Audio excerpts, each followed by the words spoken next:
Welcome to the Red Pod Option Big Pick Energy episode. I'm Marty. I'm Kyle. Woo woo. What is the woo woo? Big Pick Energy, man. God, if Jeff had just done that woo woo, I would have just died. I would have been dead. Follow us on Twitter at RunPodOption. Email us runpodoption@gmail.com. We want to hear back from you. We want you to tell your friends about us. If you feel so inclined, we want to grow this community. We're going to get to picks, but the first thing I have to bring up, gentlemen, did you know that there is still a way for the ACC Coastal to end in a 7-way tie? Yes. I'm not surprised. I'm here for it. It's maybe I'm 100% here for it. So I'm going to kind of go through these real quick. So for it to happen, Virginia has to lose to UNC and Georgia Tech and beat Virginia Tech. North Carolina has to beat Virginia, lose to Pitt, lose to North Carolina State. Virginia Tech has to beat Wake Forest, beat Georgia Tech, lose to Pitt, lose to Virginia. Pittsburgh has to lose to Georgia Tech, which is going to be a tall task. Beat North Carolina, beat Virginia Tech, lose to BC. Duke has to beat Syracuse, lose to Wake Forest, beat Miami. At least we know they have the Syracuse thing wrapped up. Easy. Miami has to beat Florida State and Louisville and lose to Duke. And Georgia Tech finally has to win 3 games. They have to beat Pitt, Virginia, and North Carolina State, but they have to lose to the Hokies. Ooh. I'm exhausted. That was. I probably shouldn't have done that because I'm out of breath now. But I had a lot of. I don't know where nachos I for am dinner. now. It really. Listen. Let's just say if there's a 7-way tie scenario, I don't know what would happen. But if there's a more perfect year than this season, I can't think of one. I think it comes down to a dance-off, and then Mac Brown's going to win it. I was say, what happens when you have a tie with that many teams? Do you do like a tournament or something? It's a battle royal. They'll probably say, listen, we're going to give it to, it's a 7-way tie. Since Pitt made it last year, we're just going to give it to Narduzzi. And he's going to go to back-to-back ACC championship games. Oh, my God. I'm going to go gag myself or something. As gross as that is, I do think, even though UNC pulled really close against Clemson, I think Pitt still has the most chaotic energy to beat Clemson in a conference championship game. I don't know, man. I'm sad about this whole conversation right now. Narduzzi's got like the early 2000s D'Antonio rolling like nobody's business. Ooh, you know what? And I'm glad you actually said that, Jeff, because before we get into picks, I was going to go straight into picks, but you brought up Narduzzi and D'Antonio. Did you see Bill Connolly's explanation potentially for Michigan State's offense? Yeah, so his reasoning was they built a perfect defense, right, to stop offenses, and now they don't know how to run an offense. Right. His theory was they've built the perfect defense to stop the typical college football offense. And because they've done such, he's now seen all the weaknesses in that offense, and he can't bring himself to run it. Wow. That's what an insane person says. It's like when you work at a fast food restaurant and you see how the food's prepared and then you stop eating at that fast food restaurant. Like, you'll still work there, but you know what's in the secret sauce and you can't manage it. I think that's the theory right now. And honestly, it makes more sense than anything else, which surely he doesn't think he's doing a good job. But it doesn't make sense because that means that you think that everybody else is running the perfect defense that is going to stop your offense. No, I think you know what? I'll even go further. I think he thinks, hey, I'm running a non-normal college football offense. And as such, people will only see this kind of offense every once in a while and won't know how to prepare for it, which has been proven wrong now for like a year and a half. But still, I think he thinks this. Well, yes, it's an unconventional offense because it's not good. There's conventionally nothing good about it at all. I've seen better. Jeff, any Big Ten insight here? No, D'Antonio's lost all credibility with me. I don't know if you guys saw after the game, after their loss to Penn State, he said something along the lines of, you know, everybody's acting like it's bad, but we're 4-4. We're not 2-7 or something. He basically embrace the mediocrity. Yeah, Get fucked. Are you but serious? he said we're 4-4, not 2-7. Like those are the same number of games. I don't know where he got 9 games from versus 8, but good on him. He beat Tulsa, Western Michigan, Northwestern, and Indiana's good. So I'm not going to say anything there. He's counting his win in the spring scrimmage as a non-factor. If he had lost his scrimmage against his own team, it would have been a loss in that column. Yeah, the fact that in his losses they're scoring 7 points, 10 points, 0 points, and 7 points means nothing. yeah. No. They had gone 10 quarters without scoring a touchdown, so that tells you all you need to know about their offense. It's because he's given up on offense in general, because it can all be stopped. There's so many flaws, so we're just going to kneel. Every time he's looking at the play call sheet and he goes, "Oh, that won't work. I know exactly how to beat that." And he just asks Madden.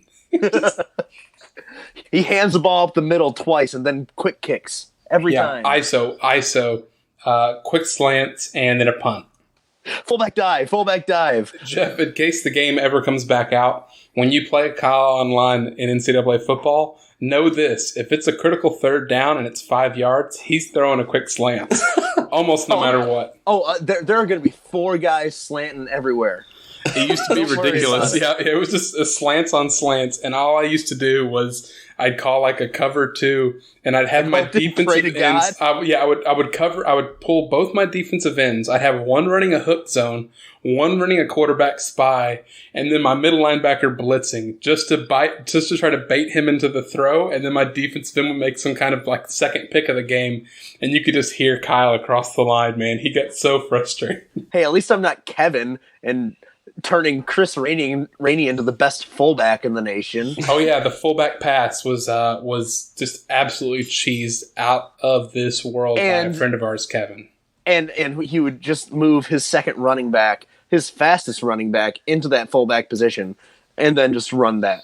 Yeah, it was Chris Rainey. It was Chris Rainey. He was playing in Florida. Oh, dumb. Let's get to the games. We have Virginia Tech at Notre Dame. Notre Dame are 17.5-point favorites. Virginia Tech comes off a bye. They've had 3 straight wins since they've kind of changed how their offense looks, and they look a little bit revitalized. What do we think, guys? Well, I think that my picks from last week that nobody heard are really. You went 3-9. You went 3-9. Really bad. I wasn't going to mention it because the audio didn't get released. But you did go 3-9. I went 5-7, and Jeff went 6-6. So what might not have been covered was the fact that in week 8, so 2 weeks ago, we all crushed it. I went 8-4, Kai went 8-4, Jeff went 11-1, and we followed it up with absolutely the collective podcast's worst outing. I mean, I'm glad the audio got deleted. Once again, I don't know what's up. I don't know what's down. Fuck it. I'm going to say Virginia Tech covers just because I don't know about Notre Dame, really. They just got beat by Michigan. They got handed their ass by Michigan. And, man, I don't know. Yeah, give me Virginia Tech to cover. Other than that, all bets are off. Jeff, who do you have? See, I'm really conflicted because Notre Dame is 3-1 against the spread at home. Virginia Tech is dreadful against the spread.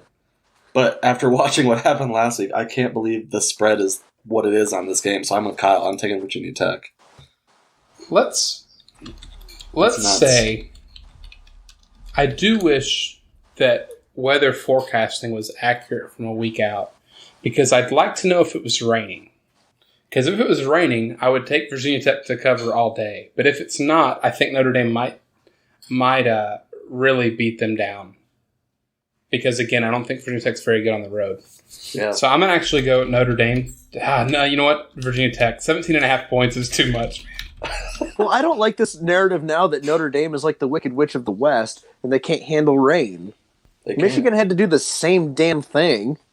Oh, Michigan proved that you should be able to do it. And all that game proved was that Brian Kelly does not know how to adjust for it. No. So he's the Wicked Witch of the West, and he's melting. He is. He melted on the sidelines. I don't know if you saw him in a puddle. Yeah, it's just a red nose. They had to brush him off the field at the end of the game. We have Georgia at Florida. Whew. Georgia are 4-point favorites. Wow. Give me Georgia. Give me Georgia to do that. I still don't totally trust Florida. Yeah, they beat up on South Carolina last week, and that's fine. It's South Carolina. Tennessee beat them this past week, so Yeah, Florida beat them 2 weeks ago, and they didn't look great in that first half. I don't have any faith in Georgia. I think Georgia's realizing what they are, and this is basically going to be the SEC West representative, whoever wins this game. East. Did I say West? Yes. I'm all fucked up, guys. I'm sorry. I got Florida covering. I'm going Florida, too. I'm not impressed with Georgia this year. Kyle Trask, baby. I don't trust anything with my name in it, so... Understandable. Although it's never going to be spelled the same. We have Kansas State. This game I'm extremely excited about. Kansas State at Kansas. Kansas State are 6-point favorites. I think this game is going to get freaking crazy. And Kansas has lost 2 straight now. I'm sorry, no. They've won and lost the last 2, but they've been within a score. So I'm going to get Kansas State. I'm going to get Kansas State to cover. I'm going to say by a touchdown, but I think this game is going to be really fun. I think Kansas is going to cover this. And it's going to be an insane day in Lawrence. The Mad Hatter is going to pull Bill Snyder down from the stands. Kansas is all of a sudden... punch him in the face. It's going to turn into something stupid. They showed him during the game, and Bill Snyder looks rough, man. 50 million years old. He's been coaching since turn of the 1900s. Yeah, actually, people don't know that the CFB 150 is because it's his 150th birthday. It's actually celebrating Bill Snyder. They give him a cake every day of the season. They're trying to kill him. They just can't. They're doing everything they can. They're trying to give him diabetes at this point. Oh my god. I'm going to go with Kansas State, too. I think they will do enough on the ground, and, I mean, they're going to shred Kansas' defense, so... I'll be interested after what Kansas State gave up to Jalen Hurts, because Kansas is they have a good offense. I think it's going to be really fun. What's going to be ugly and maybe fun is Miami at Florida State. Florida State are 5.5-point favorites. No, they're getting buoyed by that Syracuse win. Very interesting. Yeah, added 2 points to the spread. We have a quarterback controversy. They put Jaron Williams back in after they pulled Nkosi. They're not totally sure who's going to be the starter, but they will tell you this. There's no way in hell that it's going to be Tate Martell. They just do not. I don't know what he did or who he must have hit someone's family member with a car.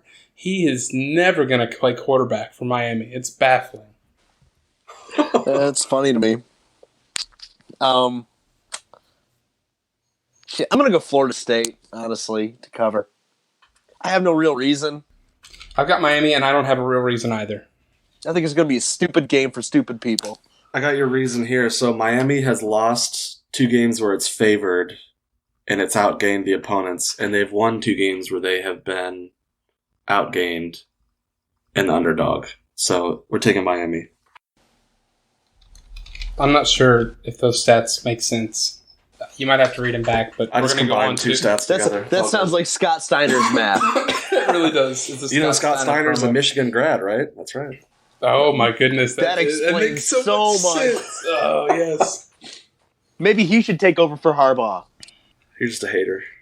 Rick Steiner is like a mayor up there now. Yeah. Great.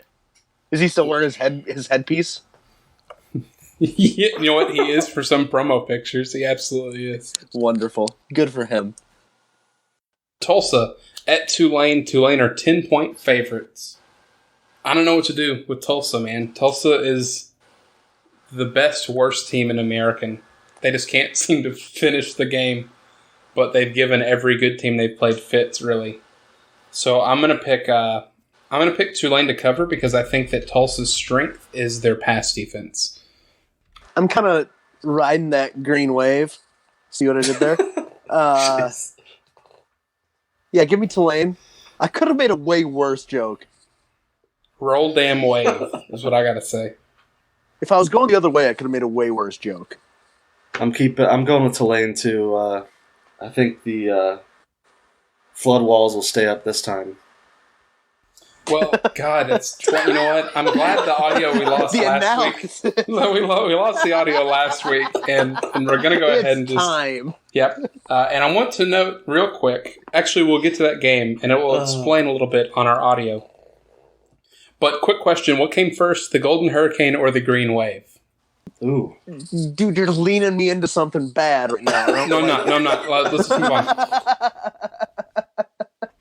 The Utah Utes go to Washington to face the Huskies, and Utah are 3-point favorites. Utah's allowing 10.25 points per game, and Washington has the 7th-ranked SP plus offense. You said 7th ranked? Yes. No way, Washington? Yeah, I did a triple take on it. That's because they're playing the Pac-12. Give me Utah. Give me Utah. Doubling down. We've been such a pro Pac-12 podcast in general, and he just absolutely just take the shit on the Pac-12. Yep. So, oh man. Yeah, this is a tough one for me. I'm going to go ahead. I'm going to pick Washington to cover. I mean, Washington beat Utah twice last year, so give me Utah. Yeah, it's not last year. Yeah, that's right. SMU, for game day, travels to Memphis. This is the big one. Has it been confirmed? Yes. Oh. I'm pretty sure. Now you're making me question myself. No, this is the big game of the week. Yeah, it's game day. Let me just make Unless sure. you want to go Georgia, Florida.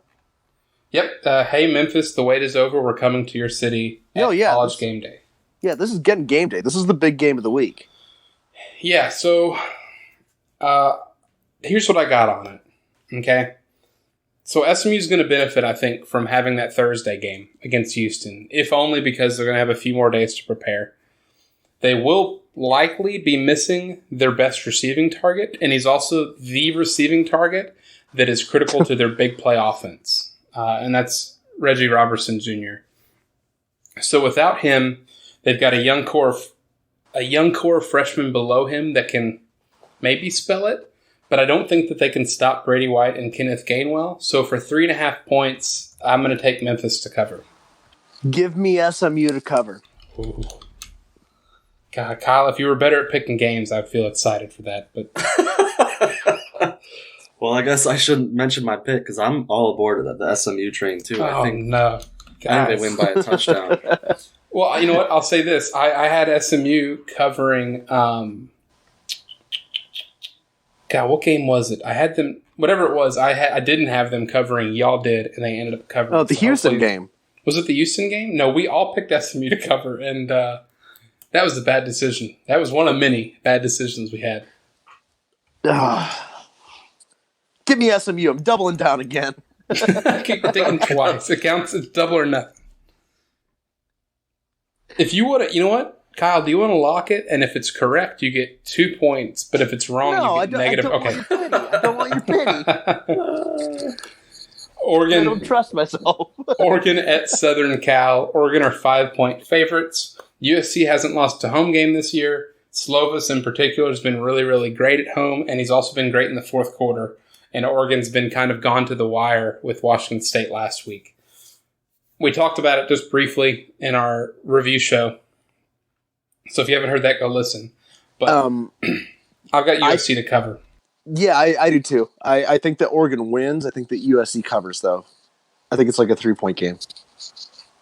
So this is the first time they've played in the regular season since 2016. I did not know that. I'm going to go Has it really? Yeah. I'm going to go with, man, we're picking a lot of road teams. I'm going with Oregon, too. And by Oregon, too... Oregon as well, but also you're the only one on Oregon. Yeah. So I don't know if you're talking about the voices in your head. Of note. I'm doubling down, Kyle. In what kind of year it is, every Big 12 favorite lost last week. So the road home thing, it just doesn't matter anymore. Jeez. North Carolina State at Wake Forest. Wake are 8.5-point favorites. I've got Wake covering with ease. Yeah, NC State had a hard time scoring against Syracuse, and Syracuse is bad. Yeah, give me Wake to cover. Ugh. I don't know how much I like doing that, but yeah, give me Wake. See, this is weird because Wake Forest has had a ton of close games. I just feel like they're not that good. But they're won. fast, and NC State gets absolutely hammered by fast. Yeah. I did not realize Wake is 6-1. I'm going with Wake. Yeah, they were strong 6-0, and then they lost, and I think they had a bye week afterward. So it's really they've been cooled off on in terms of, and it's a race for second place for them. I think still. Mm-hmm. They do have Clemson coming up soon. I think though that'll be fun. Rutgers at Illinois. Illinois are 20-point favorites. That's a terrible line. Give me Rutgers to cover. They just put up 41. I think it was 48. Doesn't matter. They put up more than 40. Illinois also won a game in which their quarterback, I don't think, threw for 50 yards. Nope. They're going to ride their running game, but, I mean, they beat Purdue by 18, and Purdue is dreadful, so I'm with Kyle. I'm taking Rutgers. Really? Okay. Yeah. We're all aboard. I'm going to go. Away we go, fellas. No, I don't want Get on to that freeze train, brother. We're on the John Moorhead Express. I've got Illinois covering because Illinois has lived and died by forcing turnovers and turning them into points. And Rutgers will have turnovers, and I feel confident that Illinois will get points from them. Definitely 20 more. Definitely 20 over what Rutgers is going to score. Sorry, running out of breath here. We're getting down to the nitty-gritty. We have the two games that y'all don't know about. These are our surprise games. We have the University of Alabama, Birmingham at Tennessee. Tennessee are 10.5-point favorites. Tennessee just came off a thumping of South Carolina. UAB is 6-1 with the best scoring defense in Conference USA. Jeff, you go first. I think Guarantano's back, if that helps decide anything at quarterback. No, he's not. That doesn't help anything. Is he out again? I thought he was back. No, it doesn't matter either way. I'm going to slowly change my pick to UAB then.